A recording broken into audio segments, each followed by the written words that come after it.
तो शुरुआत होती है मेन कैरेक्टर चार्ली को दिखाने से, जो प्रोफेसर है और बच्चों को इंग्लिश पढ़ाता है, ऑनलाइन क्लासेस देता है। लेकिन हमेशा वो अपना कैमरा बंद रखता है क्योंकि वो जानता है कि अगर लोगों ने मेरी शक्ल और जिस्म देख लिया तो सब डर जाएंगे, क्योंकि उस बेचारे का वजन काफी बढ़ गया था। और आज भी जब वो क्लास दे रहा था तो अचानक उसे दिल का दौरा पड़ता है। उसे लगता है कि मेरे मरने का टाइम आ गया है, इसीलिए पास रखे हुए कागज को उठाता है जिस पर कैसे मजबूर लिखा हुआ था और उसे पढ़ने लगता है। तभी बाहर से एक लड़का अंदर आता है। वो कुछ कहता उससे पहले ही चार्ली उसके हाथ में वो ऐसे देकर कहता है कि इसे जोर जोर से पढ़ो। तो वो लड़का भी बिना सोचे समझे पढ़ना शुरू कर देता है। हालांकि चार्ली को लग रहा था कि वो मरने वाला है, पर वो शांत हो गया था। दिल की धड़कनें भी ठीक हो गई थी। उस लड़की से पूछता है कि तुम कौन हो। वो बताता है मैं चर्च की तरफ से आया हूँ, एक प्रीस्ट हूँ और गॉड की मैसेज हर घर में पहुँचाता हूँ। और वैसे ये बताएं आपने मुझे ऐसे पढ़ने को क्यों कहा। चार्ली जवाब देता है कि ये एक काफी अच्छा और मेरा पसंदीदा ऐसे है। मुझे लगा मैं मरने वाला हूँ तो आखिरी बार सुनना चाह रहा था बस। उनकी बातें चली रही थी कि तभी यहाँ एक औरत आती है जो चार्ली की दोस्त है और यही उसकी देखभाल भी करती है। आते ही वो उसका चेकअप करने लगती है, जिसमें चार्ली का ब्लड प्रेशर काफी बढ़ा हुआ था। वो टेंशन में आ जाती है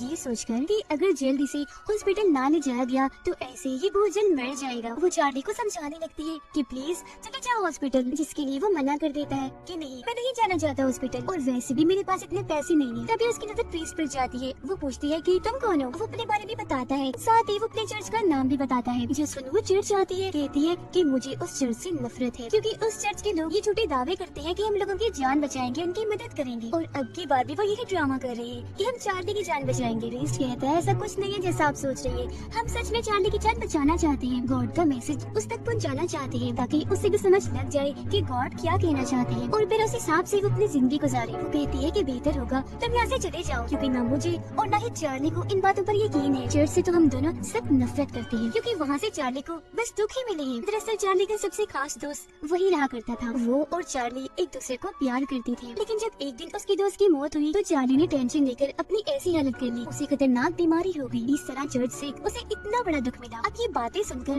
प्रिंस वहाँ से चला जाता है। उसकी दोस्त वो जिन उसे समझ लग जाती है कि चार्ली को भूख लगी है, तो वो उसके लिए चिकन से भरी हुई बकेट लाती है जो उसे बहुत पसंद थी और मजे लेकर वो उसे खाने लगता है। ऐसे ही रात हो जाती है। आधी रात को भी फिर चार्ली वो ऐसे पड़ता है और फिर कपड़े उतार कर अपनी वॉकर लेकर कमरे की तरफ जाने लगता है। अब यहाँ हम पहली बार उसके जिस्म को देखते हैं जो काफी बड़ा है और हर जगह से फैला हुआ है, जिस वजह से उसे चलने फिरने यहाँ तक कि सांस लेने में भी मुश्किल हो रही है। वो जैसे बिस्तर पर लेटता है हम उसकी आंखें लेकर समझ जाते हैं कि वो कितना दर्द में है। अगली सुबह जब वो जागता है तो इंटरनेट पर सबसे पहले अपनी बीमारी के बारे में सर्च करता है। सारी चीजों को पढ़ के वो जान गया था कि मैं बस कुछ दिनों का ही बीमार हूँ, लेकिन फिर भी नुकसानदेह चीजें खाने से बाज नहीं आता। दराज से चॉकलेट निकाल कर खाने लगता है, मगर अच्छे काम में वो नहीं छोड़ता, जैसे कि साफ सुथरा रहने के लिए शेव करता है और चिड़ियों के लिए खाना डालता है। ये सब करने के बाद अपनी जगह पे आके बैठ गया था। तभी दरवाजा खोलकर एक लड़की अंदर आती है जो दरअसल उसकी बेटी थी। इसका नाम एली था। एली जब 8 साल की थी तो चार्ली ने अपनी वाइफ और बेटी को छोड़ दिया क्योंकि वो अपने दोस्त के साथ रहना पसंद करता था, अपनी वाइफ के साथ जरा भी खुश नहीं था। और बस तभी से उसकी बेटी उससे नफरत करती है, उसे देखना तक नहीं चाहती क्योंकि बार बार उसे इस बात का एहसास होता है कि मेरे डैड ने हमें तब छोड़ा जब हमें उनकी सख्त जरूरत थी। लेकिन कभी कभी वो यहाँ आती है और हर बार अपने डैड से बदतमीजी से बात करती है, मगर चार्ली कभी उसकी बात का बुरा नहीं मानता। आज भी वो एक के बाद एक उससे बदतमीजी कर रही थी, लेकिन फिर भी वो अपनी बेटी को मनाने के लिए कहता है कि मैं चाहता हूँ मेरी प्यारी बेटी तुम रोज यहाँ आओ, मेरे पास ही रहो क्योंकि मैं जानता हूँ मेरे पास बस कुछ ही दिन रह गए हैं। इस पर वो जवाब देती है कि मैं हर रोज यहाँ नहीं आ सकती, मेरे पेपर्स आने वाले हैं और इंग्लिश पेपर की मुझे सबसे बड़ी टेंशन है। चार्ली बोलता है कि मैं तुम्हारी तैयारी करवा दूंगा पेपर्स में क्योंकि मैं इंग्लिश का ही टीचर हूँ, बस तुम आती रहना। ये बात सुनकर भी उसको तरस नहीं आता, वहाँ से जाने लगती है। तब चार्ली बोलता है कि अगर तुम रोज आती रही तो मेरे अकाउंट में जितने भी पैसे हैं मैं वो सारे तुम्हें दे दूंगा, तकरीबन 1 लाख से ज्यादा डॉलर्स है। ये बात सुनकर वो चुप हो गई थी, सोच में पड़ जाती है क्योंकि ये एक काफी बड़ी रकम थी। फिलहाल हाँ वो इसलिए नहीं बोलती क्योंकि अभी वो नाराज है। अब अपने डैड को मजीद परेशान करने के लिए दरवाजे पर आती है और कहती है कि अगर आप चाहते हैं मैं रोज आपसे मिलने आऊँ तो अभी बगैर वॉकर का सहारा लिए पैदल चलकर मेरे पास आए। ये भी चार्ली अपनी बेटी के लिए करने को मान जाता है, जबकि वो जानता था कि ऐसा नहीं होगा। वो पूरी ताकत लगा के खड़ा होने की काफी कोशिश करता है पर बेचारा नीचे गिर गया था, जो देखकर एली यहाँ से निकल जाती है। चार्ली की दोस्त घर में आई। उसका चेकअप करने के बाद सफाई कर रही थी तो उसे एली का लिखा हुआ ऐसे मिलता है। वो समझ गई थी कि यहाँ उसकी बेटी आई थी और पढ़ाई में चार्ली उसकी मदद कर रहा है। वो उसे डांटती है कि तुम भूल गई जब तुम्हारी डिवोर्स हुई थी तब क्या हुआ था। अपनी बेटी से तुम नहीं मिल सकते, ऐसे तुम पर कानूनी कार्रवाई हो सकती है। चार्ली कहता है मुझे इन बातों से कोई फर्क नहीं पड़ता, मुझे अपनी बेटी से हर हाल में मिलना है। जो बात सुनकर उसकी दोस्त चुप हो गई थी। थोड़ी देर बाद वो चार्ली को बर्गर खाने के लिए देती है जिसका एक टुकड़ा उसके गले में अटक गया। उसका दम घुटने लगता है जो देखकर फौरन उसकी दोस्त गले पर थपथपाती है। तब टुकड़ा निकलने से उसकी जान बच पाती है। इस वजह से वो चार्ली से नाराज हो गई। गुस्से में उससे कहती है कि अगर तुम्हें मरना है तो शौक से मरो पर मेरे सामने न मरना। लेकिन कुछ देर बाद गलती का एहसास होने पर वो चार्ली से माफी मांगती है और बर्गर दोबारा उसे खाने को देती है। अब ऐसे चार्ली की जिंदगी गुजर रही थी। हर रोज वो ऑनलाइन क्लासेस देता था जिसमें बहुत प्यार से पढ़ाया करता था। पर आज क्लास खत्म होने के बाद वो अपनी पुरानी तस्वीर देखता है जिसमें उसका वो करीबी दोस्त भी था। चार्ली उसे याद करने लगा और उस कमरे में जाने लगता है जहाँ वो रहा करता था। दरवाजे पर ताला था। जैसे ही वो दरवाजा खोलता है चाबी नीचे गिर जाती है जिससे अब वो नहीं उठा पाएगा। हालांकि वो काफी कोशिश करता भी है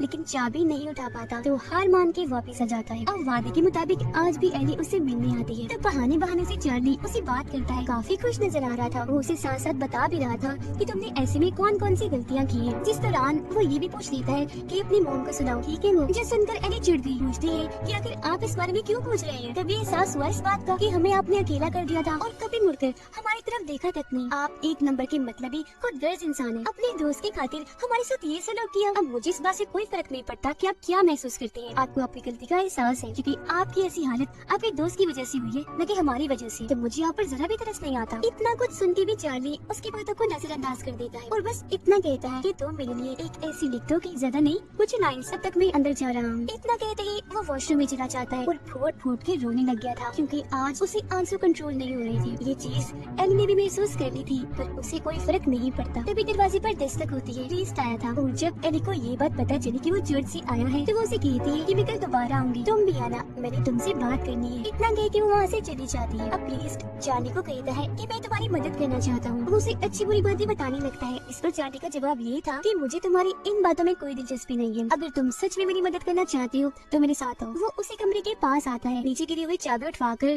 कमरा खुलवाता है। ठीक इसी वक्त चार्ली की दोस्त भी आ गई थी। रेस्ट को देखकर कहती है कि ये लड़का दोबारा इधर क्या कर रहा है। चार्ली जवाब देता है कि इस पर गुस्सा करने की कोई जरूरत नहीं है, मैंने इसे बुलाया है। वो कहती है अच्छा छोड़ो, ये देखो मैं तुम्हारे लिए क्या लाई हूँ, तुम्हारे गिफ्ट। जो कहकर वो व्हील चेयर बाहर निकालती है जिसके ऊपर बैठकर वो बहुत खुश हो गया था क्योंकि अब वो आसानी से इधर उधर हिल पा रहा था। लेकिन वो प्रीस्ट को कहती है जरा बाहर आना, मुझे तुमसे बात करनी है। बाहर लाकर उसे कहती है दोबारा यहाँ कभी मत आना, ओके। प्रीस्ट मना कर देता है कि मैं ऐसे नहीं कर सकता, मुझे आना ही होगा क्योंकि मैं चार्ली की मदद करना चाहता हूँ। इस दर्द भरी जिंदगी से उसकी जान छुड़वाकर उसकी दोस्त कहती है तुम्हारे लिए बहुत छोटी सी बात होगी पर चार्ली ने और मैंने बहुत कुछ सहा है, बर्दाश्त किया है, जिसके पीछे चर्च जिम्मेदार है। असल में जो चार्ली का दोस्त था वो मेरा भाई था, मगर उनकी गहरी दोस्ती देखकर मेरे डैड को एतराज होने लगा कि दो लड़कों की ऐसी दोस्ती हमारे रिलीजन मजहब में अच्छी नहीं मानी जाती। तो इसीलिए उन्होंने मेरे भाई को घर से निकालकर चर्च में भेज दिया। उसे काफी प्रेशर में रखा गया जिससे तंग आकर मेरे भाई ने अपनी जान ले ली। उसके मरने से चार्ली ने इतनी टेंशन ले ली कि उसकी तबीयत खराब हो गई और आज उसकी ऐसी हालत है, वो इतना बीमार है और तभी से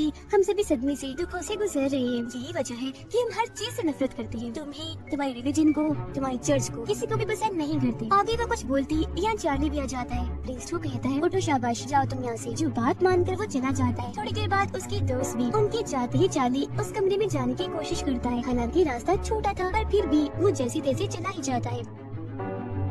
अपनी पुरानी चीजें देखकर अपनी दोस्त को याद करने लगा था। काफी जज्बाती हो जाता है। चार्ली को यहाँ एक कॉपी मिलती है जिस पर एली ने ऐसे लिखा था, लेकिन उसने बस 3 लाइनें ही लिखी थी। वो भी पढ़ के चार्ली बहुत खुश हो जाता है क्योंकि अपनी बेटी में वो अपनी झलक देखता है। इस बारे में वो इतना सोचता है कि हंसने लगता है। हंसते हुए ही उसे दोबारा से दिल का दौरा पड़ता है, लेकिन जैसी तैसी वो खुद को संभाल ही लेता है। अगली सुबह दोबारा एली आती है। चार्ली उसे कहता है कि आज मैं अपनी बेटी से अपने दिल की बात करना चाहता हूँ। एली गुस्से में कहती है पर मैं आपसे कोई बात करना नहीं चाहती। आप मुझे ये बताएं कि जब मैं छोटी थी तब आपको जरा भी ख्याल नहीं आया हमारा बात करना मिलना सब कुछ बंद कर दिया, मुझे जान सकती हूँ। चार्ली जवाब देता है कि अपने दोस्त से इतना करीब होने की वजह से सब मुझसे नफरत करने लगे। यही वजह थी कि मैं तुमसे नहीं मिला क्योंकि इस चीज का तुम पर भी बुरा असर पड़ सकता था। फौरन एली बोल पड़ती है अच्छा छोड़े इन बातों को, मैं सैंडविच बनाने लगी हूँ, बताएं खाएंगे। तब चार्ली खुशी खुशी मान जाता है कि मेरी बेटी मेरे लिए अपने हाथों से सैंडविच बना रही है। लेकिन सैंडविच खाते ही वो गहरी नींद में सो जाता है। और अब जैसी एली उस खुफिया कमरे में जाती है तभी दरवाजे पर दस्तक होती है क्योंकि प्रीस्ट आया था जिसे एली अंदर खींच लेती है। लेकिन चार्ली की ऐसी हालत देखकर प्रीस्ट घबरा गया था कि इतनी आवाज सुनने के बाद भी वो नहीं उठा। तब एली उसे बता देती है कि मैंने उनकी सैंडविच में नींद की गोलियां मिला दी थी। जो सुनकर प्रीस्ट डर जाता है कि कितनी अजीब लड़की है और बोलता है कि मैं यहाँ से जा रहा हूँ। एली फौरन बोलती है नहीं बैठो, इधर कहीं नहीं जा सकती तुम, और अपनी बातों में फंसाकर सिगरेट पीने पर मजबूर करती है। और अब जैसे प्रीस्ट सिगरेट पीना शुरू करता है वो उसकी वीडियो बना लेती है और कहती है कि अब तुम वही करोगे जो मैं तुम्हें करने को कहूँ, वरना तुम जानते ही हो कि मैं तुम्हारे साथ क्या कर सकती हूँ। मैं जानती हूँ कि तुम चर्च से नहीं हो, तो अब सच बताना शुरू करो कि आखिर तुम कौन हो। ये सुनकर प्रीस्ट डर जाता है और भागकर उस खुफिया कमरे में आकर खुद को बंद कर लेता है। एली उस कमरे के दरवाजे पर आके बैठ गई और कहती है चलो अपनी कहानी बताना शुरू करो। तो अब प्रीस्ट बताने लगता है कि मैं यहाँ चर्च में काम करने आया था, ऐसे लोगों की मदद करता था, पर एक दिन मुझे एहसास हुआ कि मैं लोगों की मदद नहीं कर पा रहा। तो मैंने चर्च वालों को अपना तरीका बदलने को कहा, लेकिन जब उन्होंने मेरी बात नहीं मानी तो मैंने वहाँ के वो सारे पैसे चुरा लिए और भाग गया। जिसके बाद अब मैं रहता तो अलग ही हूँ, लेकिन अभी भी लोगों की मदद ही कर रहा हूँ। वो ये सारी बातें बता तो रहा था पर ये नहीं जानता था कि एली उसकी ये सारी बातें अपने मोबाइल पर रिकॉर्ड कर रही है। फिर दरवाजा एक बार फिर बजता है। ये दोनों जब बाहर चेक करने जाते हैं तो देखते हैं कि चार्ली की दोस्त अपने साथ चार्ली की वाइफ को लाई है। उसकी दोस्त चार्ली को होश में लाने की कोशिश करती है, मगर जब वो नहीं आता तो एली सच बता ही देती है कि मैंने दरअसल इनके सैंडविच में नींद की गोलियां मिला दी थी। जो सुनकर उसकी दोस्त ऑक्सीजन की मदद से उसे होश में लाने लगी थी। मगर एली की इस हरकत पर दोनों को काफी गुस्सा आ रहा था, लेकिन चार्ली की वाइफ उसकी दोस्त को चार्ली के इतना करीब देखकर उस पर गुस्सा करने लगती है। कहती है कि तुम पैसों के लालच में ये सब कर रही हो, रोज यहाँ आकर चार्ली की खिदमत करती हो ताकि उसके सारे पैसे तुम्हें मिल जाए। इस पर चार्ली की दोस्त जवाब देती है कि नहीं तो ऐसा तो कुछ नहीं है, ये मेरा दोस्त है इसलिए सब करती हूँ, और वैसे भी इसके पास कोई पैसे नहीं है। लेकिन उसकी वाइफ कहती है कि मुझे लगता है तुम इस बारे में नहीं जानती, चार्ली के पास लाखों में डॉलर्स हैं। जो सुनकर उसकी दोस्त चार्ली पर गुस्सा करने लगती है कि तुम्हारे पास इतने पैसे हैं मगर तुम फिर भी अपनी जिंदगी गुर्बत में गुजार रहे हो, अजीब हो, पैसों का कहीं कर हॉस्पिटल भी नहीं जाते और मेरा जरा भी एहसास नहीं तुम्हें रुपया रुपया जोड़कर मैं तुम्हारे लिए चीजें लाती हूँ। इतना कहती है गुस्से में वो यहाँ से चली जाती है। अब एली चार्ली से दोबारा बदतमीजी करने लगी थी, इसलिए उसकी मॉम डांट कर उसे वहाँ से भगा देती है और चार्ली को बताती है कि मैंने जानबूझ के एली को तुमसे मिलने नहीं दिया क्योंकि वो बहुत ही बुरी है। वो इस कदर जालिमाना है कि उस वक्त अगर तुम इसे मिलती तो शायद तुम्हें ये मार ही देती। चार्ली जवाब देता है मैं नहीं मानता, वो मेरी बहुत ही प्यारी बेटी है। ये बात सुनकर उसकी वाइफ चार्ली को एली की इंटरनेट प्रोफाइल दिखाती है जिसमें एली ने अपने ही डैड की तस्वीरें इंटरनेट पर डाली हुई थी और काफी मजाक बनाया हुआ था। जिसके बाद ये दोनों अपने पुराने वक्त को याद करने लगती है कि हम एक साथ कितने खुश रहा करते थे। चार्ली बोलता है मैं मरने से पहले अपनी बेटी के लिए कुछ करना चाहता हूँ, मेरे अकाउंट में जितने भी पैसे हैं मैं वो सारे एली को दे दूंगा। उसकी वाइफ मना करती है कि मत करना, ऐसा गलत करोगे क्योंकि वो और बिगड़ जाएगी। इतना कहती वो चली जाती है। तभी चार्ली का पिज्जा भी आ गया था और आज वो खुद बाहर जाता है पिज्जा लेने। डिलीवरी बॉय जैसे चार्ली को देखता है डर के फौरन भाग जाता है। इस बात से उसे इतना गुस्सा आ गया था कि अंदर आकर वो गुस्से में पिज्जा खाने लगता है, फिर चॉकलेट्स टॉफियां खाता है, साथ ही फ्रिज में पड़ी सभी चीजें खाने लगता है। इस वजह से उसको उल्टियां भी लग जाती है। यहाँ उसकी दोस्त आती है जो चार्ली को कहती है कि मैं जानती हूँ तुम अपना इलाज करवा सकती थी पर जानबूझ के नहीं करवाया क्योंकि तुम खुद को सजा देना चाहती थी। मेरे लिए कितने दुख की बात है, पहले मेरा भाई छोड़ के चला गया और आज तुम जा रहे हो। क्योंकि चार्ली की हालत खराब हो रही थी, वो अपनी आखिरी सांसें गिन रहा था, लेकिन अभी भी वो हॉस्पिटल जाना नहीं चाहता। वो फिर चार्ली के गले मिलकर दुखी होते हुए यहाँ से जाने लगती है। तभी गुस्से में यहाँ एली आती है और कहती है डैड ये क्या किया आपने, मुझे ठीक से नहीं पढ़ाया, मैं फिर फेल हो गई, जो शायद ऐसी की वजह से हुआ, वो आपने मुझे गलत लिख के दिया होगा। चार्ली जवाब देता है बेटा एक बार जरा इस ऐसे को गौर से पढ़ो। और अब जैसे एली उसे पढ़ने लगती है चार्ली उसे जज्बाती होते हुए बताता है कि जब तुम चौथी क्लास में थी ये ऐसे तुमने तब लिखा था, तुम बहुत खास हो, बुरे नहीं हो, और अब बंद करो खुद को सजा देना और दूसरों की नजर में खुद को गलत साबित करना, और मैं जानता हूँ तुम आगे जाके बहुत कामयाब होगी, मुझे तुम पर भरोसा भी है और गर्व भी। उसकी ये बातें सुनकर एली भी रोने लगती है और कहती है डैड आप खुद के साथ क्या कर रहे हैं, आपको हॉस्पिटल जाना चाहिए। चार्ली दुखी होते हुए बोलता है नहीं मेरा टाइम आ चुका है। अब ये बात सुनकर एली फूट फूट कर रोने लगती है। चार्ली उसे कहता है मेरी प्यारी बेटी आखिरी बार मुझे ऐसी पढ़ के सुना दो ना। तो अब जैसे वो ऐसे पढ़ने लगी थी चार्ली अपनी पूरी ताकत इकट्ठा करने लगता है और वो उठ खड़ा होता है और अपने पैरों से चल के उसके पास जाने लगता है। एली भी ऐसे पढ़ते पढ़ते उसके पास आ रही थी और फिर उसकी मुस्कुराहट के साथ ही चार्ली की मौत हो जाती है। उसकी आत्मा सीधा हेवन यानी जन्नत में गई थी जहाँ वो खुश था, आराम से जिंदगी गुजार रहा था। और इसी के साथ चार्ली की दुख भरी कहानी इधर ही खत्म हो जाती है।